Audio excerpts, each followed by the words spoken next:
Welcome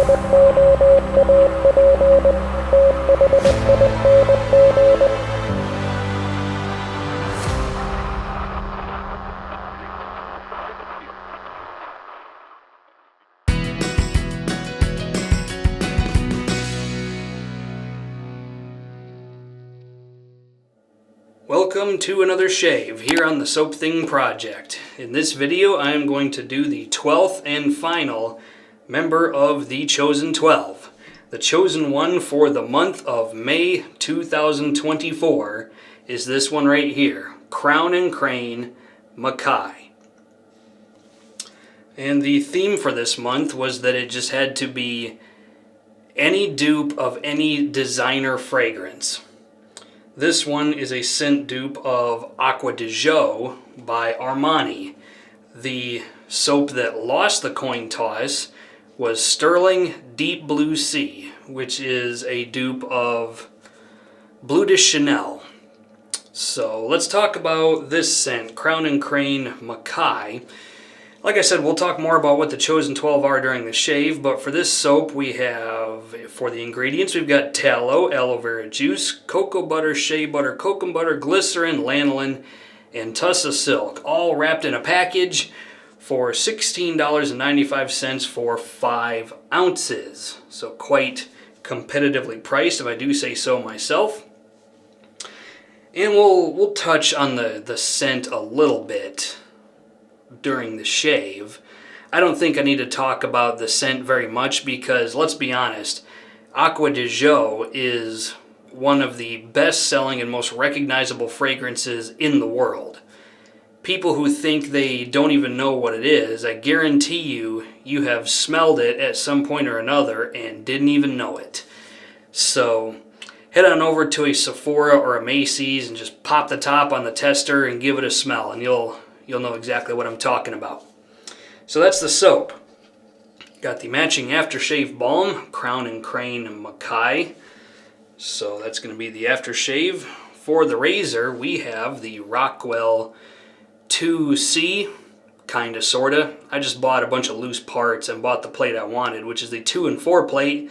Normally this comes with the 1 and 3 plate, which is too mild for me. So I got the 2 and 4 plate. This is chrome-plated zinc, which makes it quite a bit cheaper than the stainless steel version.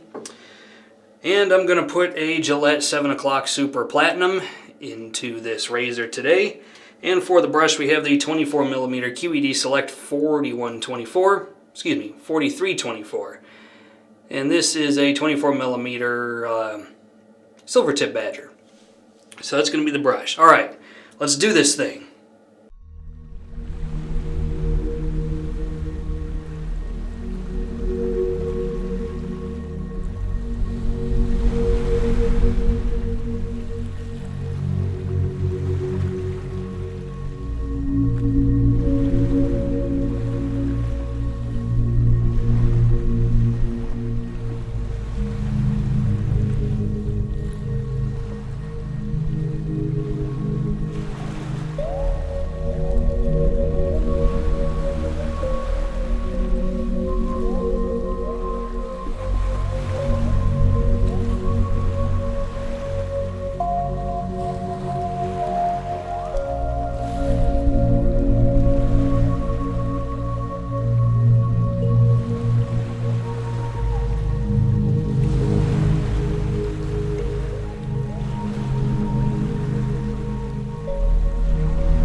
Alright folks, time for the Crown and Crane Makai, which is right here in the Pereira Shavery Unbreakable shaving bowl.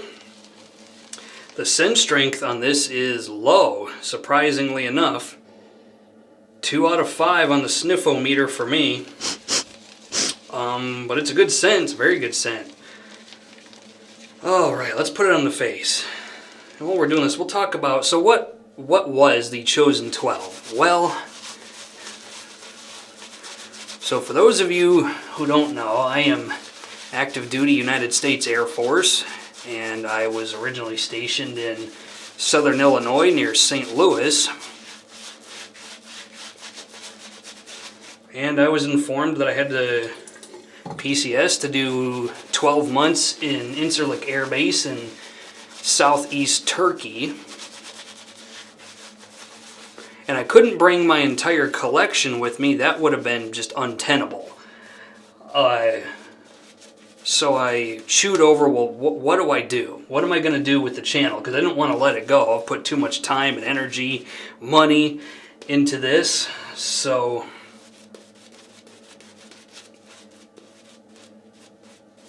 I kind of came up with this baseline where I would bring 12 soaps on the plane with me. And those were, each month was going to be assigned a theme or a category.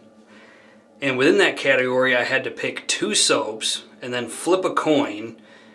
And a coin toss decided the winner. That's why whenever you see me on a Chosen One video, I talk about what the coin toss loser was. That's why.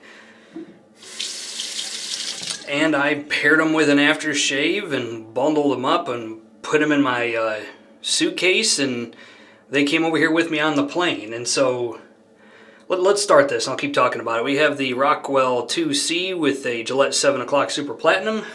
Let's do it. So, and this is number 4 plate, by the way.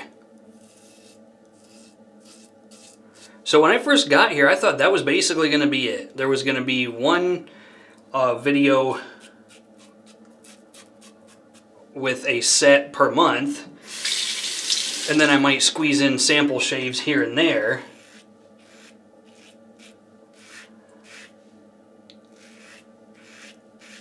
But then when I decided I was going to extend for an additional 12 months, so I would be here for 2 years instead of 1, I started slowly building up a smaller but perfectly serviceable collection of products,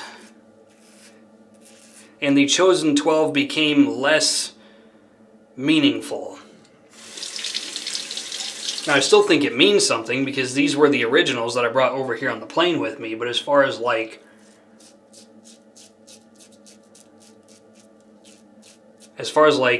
the consequentialness of these soaps kind of got reduced quite a lot because I didn't adhere to my strict buying freeze that I told myself I would do.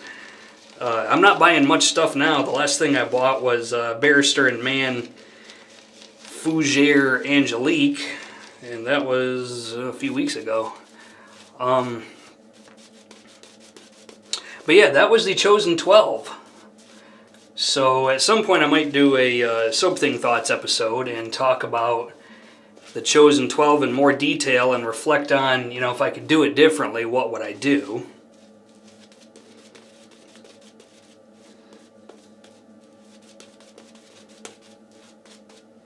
Okay. For the second pass, let's go ahead and wake up the iPhone cheat sheet, talk about this scent. So Aqua de Jo, as I'm sure you've heard from watching other reviews of other soaps that smell like this, it's kind of a citrusy, crisp, aquatic, slightly woody sort of thing. Aqua de Jo came out in 1996, so it's been around for a minute. The soap version is actually simplified down quite a bit. Aqua de Jo has lots of notes in it. This does not. It's got neroli, persimmon, I think persimmon. No, persimmon, I'm pretty sure is how you pronounce that. Jasmine, bergamot, rosemary, tangerine, and patchouli. I'm pretty sure those are all the notes that are on the website.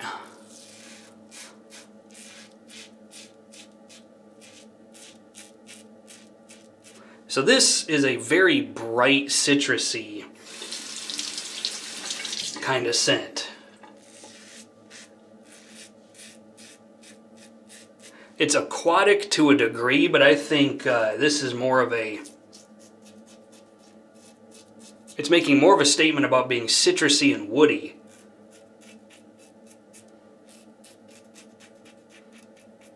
Than necessarily being overtly aquatic. But there's watery notes in here that I pick up here and there.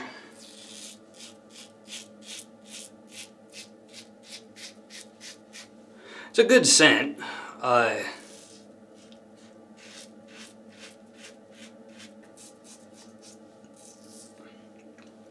Okay.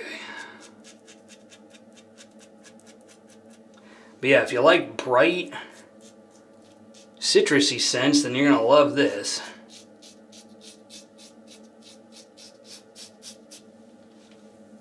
This gets duped, surprisingly, not very often.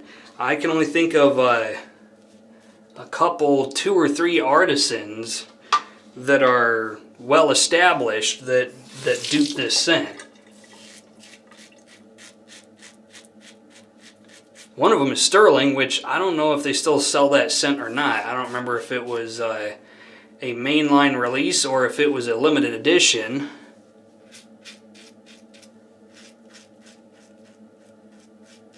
The other is this one, and I think there might be 1 or 2 other artisans, maybe. It's not like it's something that every artisan and their brother is duping.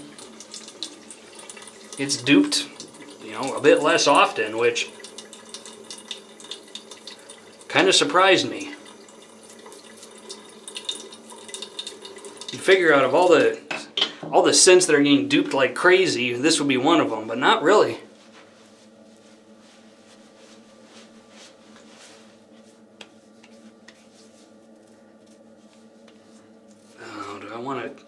Do I really want to chase BBS down here? Let me give it one more go.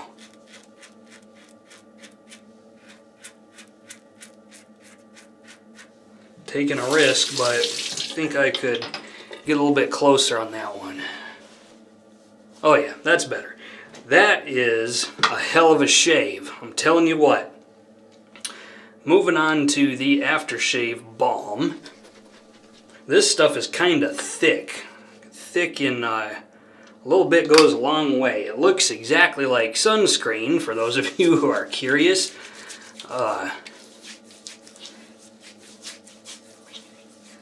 What is going on here? Really now, this surprisingly has no scent. Admittedly, this is the only member of the Chosen 12 that I have not yet used. The rest of them, I used them a bit off camera here and there, but wow, that's disappointing. There is no scent to this at all. Like not even, like barely 1 out of 5. That's crazy. Wow, I haven't seen something like that in a while. Huh. Feels great, but if you were expecting to chase the shave with a great smelling aftershave, at least for me, that's not doing it. That's, wow, okay. I almost forgot.